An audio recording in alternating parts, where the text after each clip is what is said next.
Very good morning. Welcome to the news at 10 here on the network service of the NTA. I am Claire Adilabu Abdulrazak. Now, Musbat and Wahab, we are reaching you live from Abuja. Thanks a lot for joining us. The headlines. First UK-Africa Investment Summit ends in London. Over £1.5 billion expected to create job opportunities across Africa.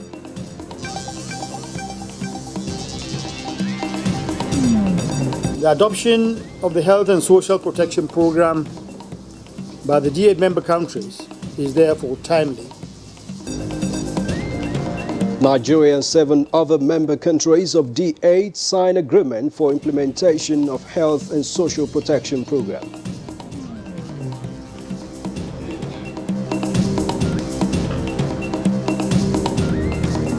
INEC set for conduct of 28 court-ordered by-elections in 12 states this Saturday.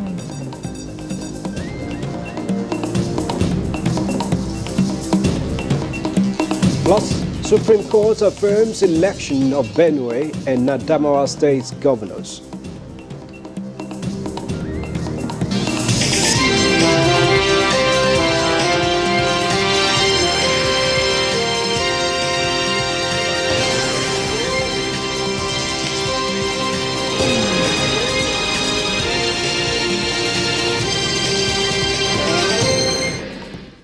Thank you for joining us. Let's begin with the UK-Africa Investment Summit, which has ended in London, with the British government announcing initiatives worth over £1.5 billion expected to massively create job opportunities across Africa. And the United Kingdom has also offered to mobilize private investment valued at over £2.54 billion for African countries. The Secretary, Department of International Development, Alok Sharma, made this known while declaring the summit closed. State House correspondent Adamu Sambo has details. Nigeria and 20 other African countries that account for over 80% of Africa's economy participated at the summit christened Partnership for Prosperity.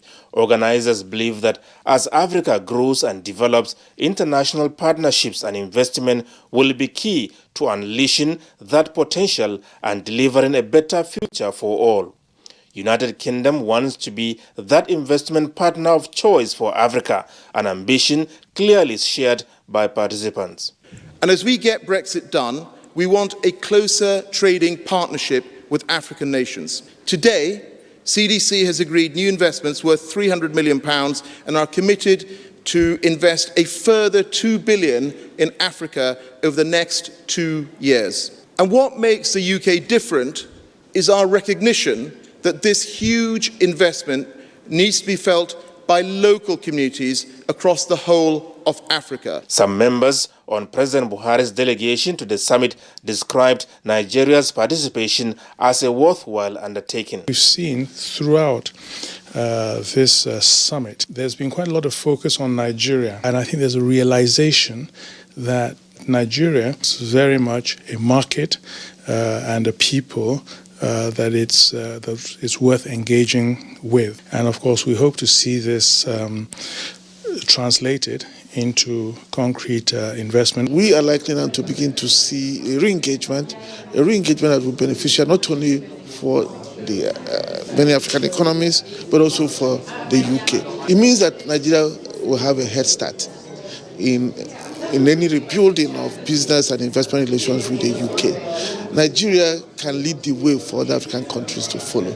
Some governors on the entourage of President Muhammadu Buhari used the opportunity to mingle and network with potential investors. The 40 megawatts that in Core Dam that has already been finished will be commissioned soon by the President, and Gombe State is advancing ahead to provide an industrial park that will attract major investors. So far, we've gotten to a level of understanding and agreeing with development partners that will come and invest, especially in agro-allied processing and manufacturing. At the tertiary level, we are also promoting a new economic city, and we are looking for companies that can provide infrastructure, both in areas of transportation and in buildings and roads, to match with our desire to do groundbreaking for Enyimba Economic City very, very soon. I'm satisfied and happy that within the first day of this conference that I was able to break through. In a write-up making a case for Commonwealth based on trade, President Muhammadu Buhari called for greater UK engagement in Nigeria's economy, saying, as the largest economy in Africa with nearly 200 million people, it has a great deal to offer. He said millions of highly skilled, underemployed young people are eager to work, but without the opportunities that foreign investment can bring to create jobs and build businesses. From London, Adamu Sambu, NTA News. Say from London, President Muhammadu Buhari, as part of commitments towards addressing infrastructure deficits in the country, especially in the power sector, has solicited continued support from the World Bank to improve transparency, service delivery, and investors' confidence in the sector. Now, the President was in audience with the President of the World Bank on the sidelines of the UK-Africa Investment Summit in London. We have State House correspondent Imo House again with details. Nigeria is at the moment enjoying a $486 million World Bank credit facility for the rehabilitation and upgrading of electricity transmission substation lines across the country, approved in 2018. The investments under the Nigeria Electricity Transmission Project will increase the power transfer capacity of the transmission network and ultimately contribute towards ensuring adequate and reliable power supply necessary for Nigeria's continued economic development. At this meeting with the World Bank officials, President Muhammadu Buhari underscored the urgency of reliable, accessible and affordable power supply as genuine efforts are made to take Nigeria to the next level of development. The World Bank, he emphasized, needs to do much more towards achieving the objectives. The President of the World Bank sort of reaffirmed the commitment of the World Bank to continue to engage that Nigeria needs, financial support. The current intervention by the World Bank being implemented through to the year 2021 is aimed at addressing key bottlenecks in the transmission network as well as improve access and reliable power supply to Nigerian citizens. From London, Adamu Sambu, NTA News. And away from London, President Muhammadu Buhari has strongly condemned the terrorist killing of Lawan Andimi, chairman of the Christian Association of Nigeria, CAN, in Michika local government area of Adamawa State, describing it as cruel, inhuman and deliberately provocative. A press statement by the Senior Special Assistant on Media and Publicity, Garba Shehu, says the president, in his reaction to the incident, expressed sorrow that the terrorists went on to kill the religious leader while giving signals of a same of willingness to set him free by releasing him to third parties. President Buhari consoles the Christian community all over Nigeria, the government and people and of Adamawa State and the bishop's family over the sad loss of a man of God, and assures that terrorists will continue to pay a heavy price for their actions and would comprehensively be defeated by the determined armed forces. President urged nations of the world to end all supports provided to Boko Haram and Islam in West Africa, Israel terrorist groups whose only goal is to sow death, violence, destruction in the sub-region. And on to health matters now, Vice President Yemi Osinbajo Tuesday received a delegation of the D8 Organization for Economic Cooperation led by the Secretary General Ambassador Datuku Jafar Sha'ari. The Vice President expressed the Buhari administration's readiness to work closely with countries that share similar socio-economic objectives that increases economic opportunities and healthcare delivery to citizens. He pledged the commitment of the country to the D8's objectives. State House correspondent Jide Onifade reports. Some of the major objectives of the D8 Organization for Economic Cooperation, better known as the D8 developing countries, includes improving member states' position in the global economy, diversify and create new opportunities in trade relations. The organization is taking further steps in achieving these objectives, first by enhancing trade among its member countries with a population of 1.8 billion. The organization's focus is now on health as a way to achieving this under its Health and Social Protection Program. To me, from my personal view, and I've been saying it, Nigeria is the biggest economy in Africa. But sadly, now the connectivity is not there yet. We are building right now. But Nigeria can emerge to become a real hub for all these things. Vice President Yemi Osinbajo congratulated his guests on the signing of the partnership agreement for the Health and Social Protection Program, stressing that this was important for the country and for all the 8 countries. Nigeria's agreement as partner to this has attracted the sighting of the headquarters of the Health and Social Protection Program here in the country. Basic idea is about not only providing the primary health care, but we want to see health sector helping all the member states to advance, the economic growth and development. The program itself is meant to support the attainment of SDGs 1, 2, and 3 that speak to poverty, that speaks to hunger, and that speaks to well-being. You see, we are also looking at departing from the usual depending on aids to trade. Established in 1997, the D8 is aimed at sustainable economic development and uplifting the standards of living of member states. In the State House, Jide Onifade, NTA News. And all member countries of the D8 have signed an agreement for strengthening commitment towards implementation of the bloc's Health and Social Protection Program. Our correspondent Usman Aliyu tells us details. D8 organization came into being in 1997 with the agenda of economic cooperation, but the target for the economic sustainability the organization observed is affected by the dynamics of contemporary challenges such as poverty, hunger and diseases amidst growing population of the bloc.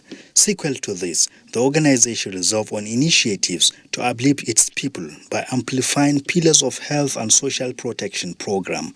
Now the deal has been signed with a high-level diplomatic agreement, citing the headquarters of the program in Abuja. The adoption of the Health and Social Protection Program by the D8 member countries is therefore timely in assisting member states to reduce poverty and inequality, as well as boost healthcare delivery. Resources will be leveraged to fund the key intervention pillars of health, nutrition and poverty, namely access to essential health services, improving the quality of care, governance and human resources for health, preventing non-communicable diseases and providing social protection. A document on strategy that will guide the operation of the program is expected to be developed soon. In Abuja, Usman Aliyu, NTA News. From the judiciary, the Supreme Court has affirmed the election of Samuel Ortom as the governor of Benue State and that of Hamadu Fintiri as the governor of Adamawa State.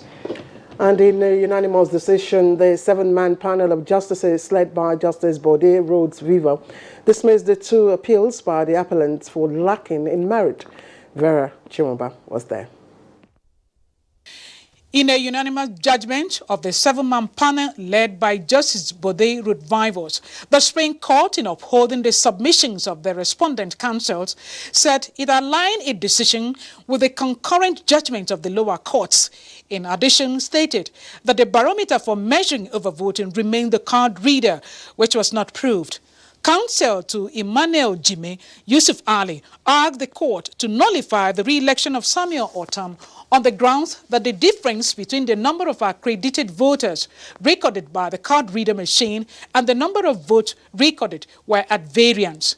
INEC counsel E.E. Ugonna urged the court to dismiss the appeal because the appellants have no evidence, either documentary or oral, to back up the appeal.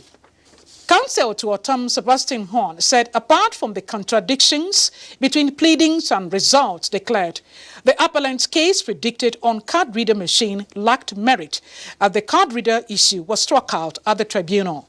Counsel to PDP Chris Uche said the appellant's case suffered acute evidential deficiency, both in quality and quantity. Now, the mandate given by the good people of Benue State to Governor Tom has been judicially approved. The Supreme Court equally affirmed Amadou Fintri of PDP as validly elected governor of Adamawa State. The court held that the APC and its candidate Jibrila Bindo failed to prove their allegations that Fintri emerged through overvoting. Justice Mohammed Datigo, who'd read the leaked judgment, held that the appellant did not prove that voting from the disputed 385 polling units in dispute led to the victory of the incumbent. In Abuja, Viera Chimoba, NTA News. And you're watching the news at 10 here on the network service of the NTA. We are live from Abuja. We have more news when we come back, including INEC set for conduct of 28 court-ordered by-elections in 12 states this Saturday. Details of these and more after the break. Communication technologies allow the free flow of information to and from one source and another. Are these sources authentic? If the sources are not verifiable, then it's fake news.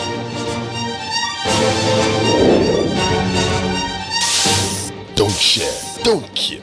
Fake news kills. This message is brought to you by NTA News 24.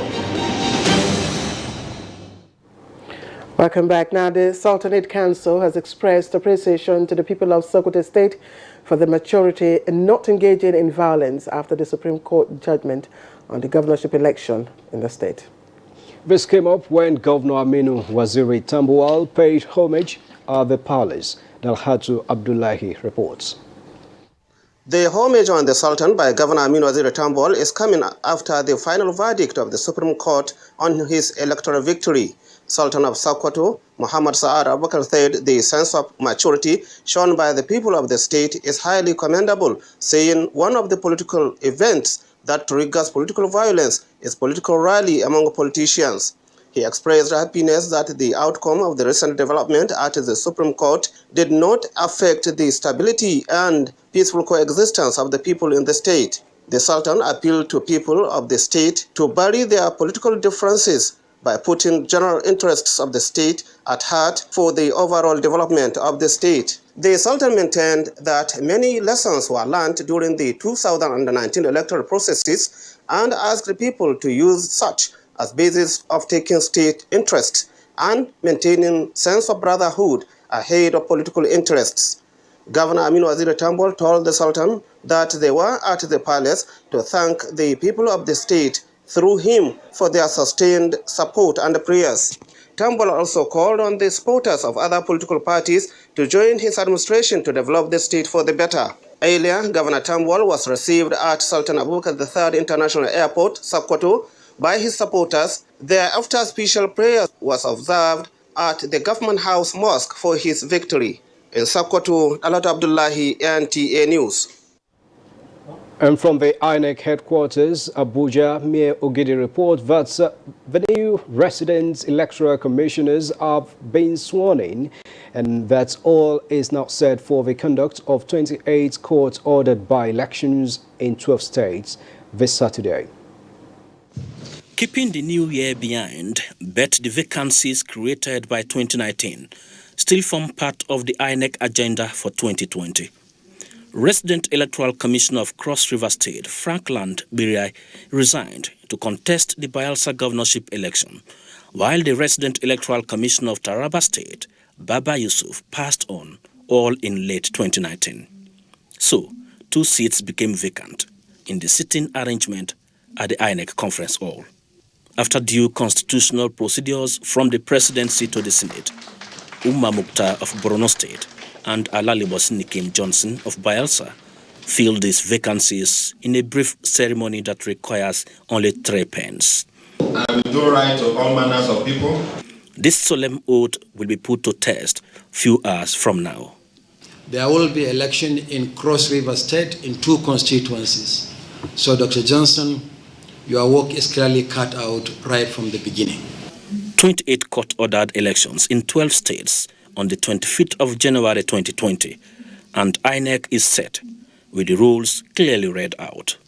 There will be no substitution of candidates. I wish to assure Nigerians that the Commission is ready for the rerun elections. All sensitive and non-sensitive materials have been deployed to the states. Handshake of commitment and smiles from the INEC chair to the regs, welcoming them to the election management body of the country. Mie Ogidi, NTA News. And stay with politics. Key players in the Senudim local government area of Akwa Ibom State have been told to properly educate their people to be of good conduct before, during, and after Saturday's senatorial rerun election for a peaceful and credible exercise. Resident Electoral Commissioner Akwa Ibom State Mike Igene stated this during INEC stakeholders meeting in Senudim local government area, Akwa Ibom State. Kelvin Samuel was there in our reports. The stakeholders meeting was organized by the Independent National Electoral Commission, INEC, as a platform to properly educate the people on how best to conduct themselves during the rerun election in the area. Addressing stakeholders, the resident Electoral Commissioner, Akwa Ibom State, Mike Igene, says the meeting became necessary as a successful election is a multi-stakeholders responsibility where all hands must be on deck to achieve success. Guide the process as it relates to the umpire, security, will first and foremost be observed by us. And again, as related to the process, they shall be enforced. Unlike hitherto, where you see young men and women invade polling units, armed with guns, and get away with it, this time around I have ordered my men to make use of firearms to disarm them, get them arrested and prosecuted. Stakeholders commended the effort of INEC and security agencies while assuring that they will educate their people to play the game according to the rules, with the hope that INEC will deliver on its promises. The meeting is unique in the sense that we are going to hear the do's and don'ts for the rerun election. For giving us that confidence that the votes of the people of Assembly will count. The meeting, which was attended by party representatives, featured interactive section where the people were given the opportunity to bear their minds on issues. From Senudim local government area of Akwa Ibom State, Kelvin Samuel, NTA News. We're talking more on politics. 9 members of the Imo House of Assembly, comprising 2 PDP members, 2 members of the APGA, and 5 from the Action Alliance Party, have defected to the All Progressives Congress, APC. And the Deputy Speaker, Oke Onyekanwa of the PDP, has also relinquished his position, leaving the seat of the Deputy Speaker vacant. The 9 members of the Imo State House of Assembly who defected to the All Progressive Congress, APC, include 4 members from the Action Alliance, 3 from People's Democratic Party, and 2 from All Progressive Grand Alliance. This now increases the total number of APC members in the House from 1 to 10, as against 16 members from the PDP. The Deputy Speaker of the House, Oke Onyekanwa, has also relinquished his position, leaving the seat of the Deputy Speaker vacant for now. This is to give way to the House Standing Order, which stipulates that the Deputy Speaker must come from the same zone as the Governor, going by the zoning principle. The new Governor in charge of Imo State, distinguished Senator Olu is from Olu zone. It warranted that the office of the Deputy Speaker will go to Olu. The Deputy Governor is from Owerri zone, and the Speaker presently is from Akigwe zone. There is no way the House of Assembly in Imo State will have the Deputy Speaker from the same Owerri zone where the Deputy Governor comes from. The House has confirmed the appointment of Cyprian Akolisa as the Attorney General of Imo State and Commissioner for Justice. In Owerri, Beatrice Anyam, NTA News. And the National Working Committee of the People's Democratic Party, PDP, has implored the Edo State chapter to work with all leaders at the grassroots towards a successful outing ahead of the governorship election slated to hold later in this year. This was at a reconciliation meeting with the caucus members in Abuja. Timothy Yusuf reports. The National Secretariat of the PDP was filled by the presence of party leaders from Edo State.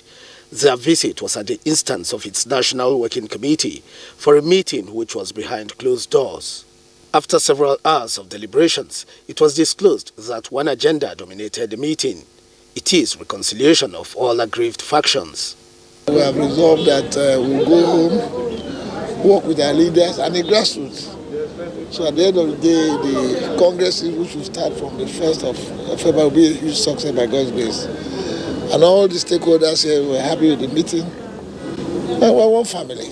Family talk, family meeting, everything is going well. The meeting enjoined aggrieved members to embrace dialogue as the best form of dispute resolution. In Abuja, Timothy Yusuf, NTA News. This is the news at 10 on NTA News 24. More stories.